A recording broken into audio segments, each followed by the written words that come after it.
I'll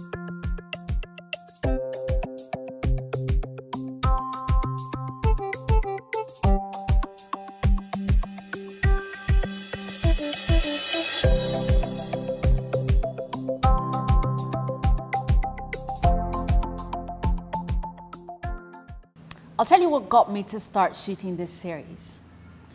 It was the results of a research, and I was absolutely appalled. In this age, as in we are in the 21st century, and depending on who you believe, 50 or 51% of the population are women.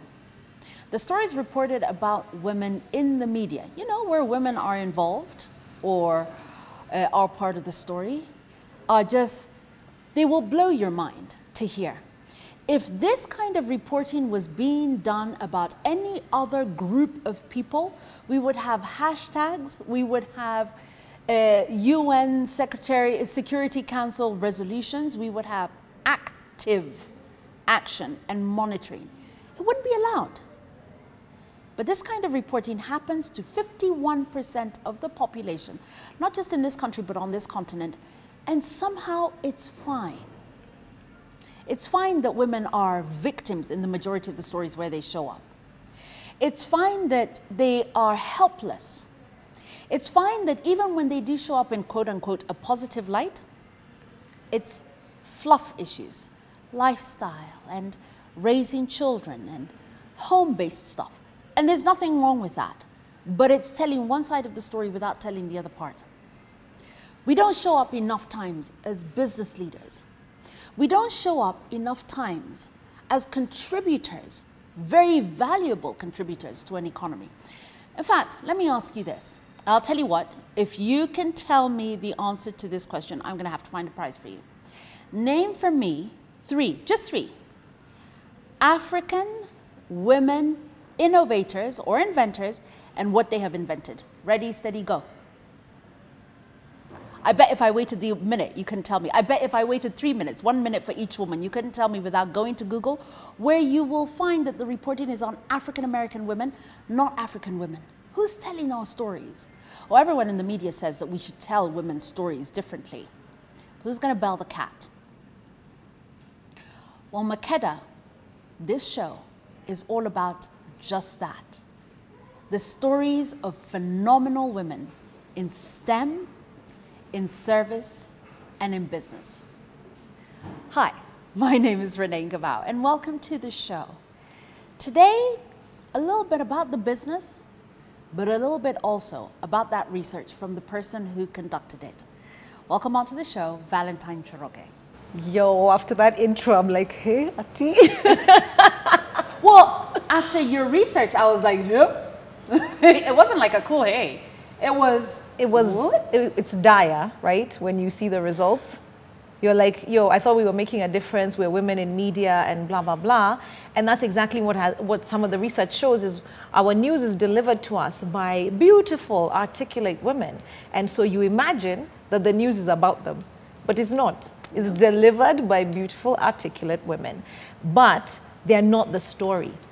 They're not the story.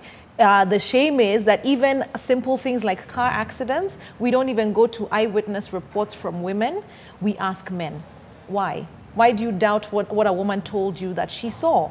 And that refusal to believe women translates into other things like sexual harassment cases. It translates into when a woman talks about her business and her success or her failure in it, you still don't believe her. So then it's pervasive that women are not believed. And then you need a quote from a doctor. Why don't you find a female doctor? You know, she's a professional. She's had years, decades, or whatever of experience. Why don't you speak to the woman? We're consistently going to men. So let me tell you about the research and what even precipitated it. This media industry that I've been in, other stories that I was trying to publish, women in finance, women policymakers and whatever, I was being told, you can't do some nutrition something. How about you become a beauty columnist? and blah, blah, blah. And I'm like, these things don't turn me on. These things, everybody else can do them. But I want to tell a different story. So I wouldn't get published. And I thought, is it the actual paper that I work for? Is it the organization I work for? So then Angela Mbitho, who is the founder and owner of InfoTrack, she's a registered, like, proper research, whatever. She has all the skill sets. So she's the one who did the technical part of it. And we made phone calls across Kenya, every single county. We had a questionnaire. What is the first word that comes to your mind when you think of a woman? Number one word is victim. And when you look at our newspapers, when you watch TV, so we did media monitoring as well. These are the words that come up. By the time a woman says she wants to run for office, she doesn't even have to argue against herself. The room will do it for her. You will say you want to run for office, and even the waiter or the watchman, somebody will be able to give you 5 reasons why it is impossible and you cannot do it. But when we see women in office, have they been successful? Have they been amazing? Do we know women who've been amazing and have broken strides in business? You're asking for innovators. I could think of Juliana Rotich. Okay. Yes. If you don't know about BRIC, look for it. But you're right. Why aren't these words why aren't these names? Why don't we know them? Why don't we know them? Yes. Somebody is willfully refusing to tell this story. So the number one word is victim. We're victims of rape. We're victims of pedophiles. We're victims of everything.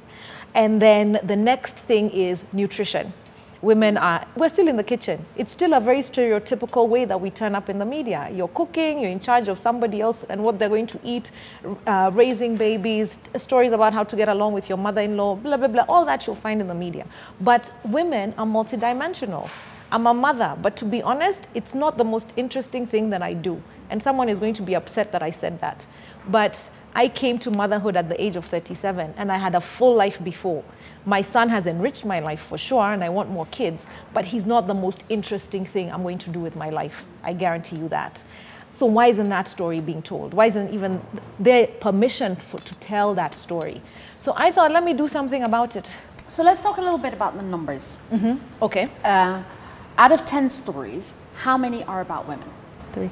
3 stories. So out of those 3, you said women showed up a lot as victims, but what percentage?